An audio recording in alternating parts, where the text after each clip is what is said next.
আদা গাছ, আদা না সরি হলুদ গাছ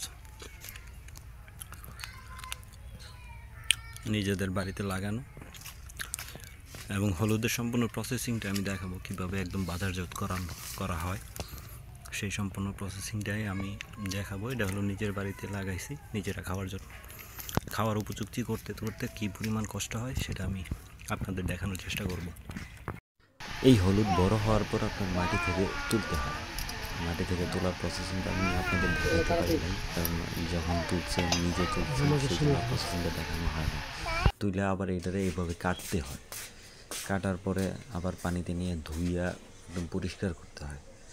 পরিষ্কার করার পরেও আর অনেক ধরনের প্রসেসিং থাকে।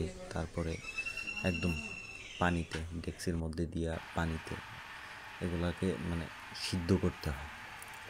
সিদ্ধ করার প্রসেসিংটা অনেক লং টাইমের একটা প্রসেসিং, যেটা আসলে অনেক প্রায় 2-3 ঘন্টা যাবত এটাকে একদম পানি দিয়ে জাল দিতে হয়। জাল দেওয়ার পরে এরপরে আবার এটাকে রাইখা ঠান্ডা করতে হয়। ঠান্ডা করার পরে রোদে দিতে হয়। রোদে শুকাইতে হয় মিনিমাম 6 থেকে 7 দিন। তারপরে যাইয়া এটা ঠিকঠাক মতো খাওয়ার উপযুক্ত হয়। তাহলে চিন্তা করেন কত কষ্ট।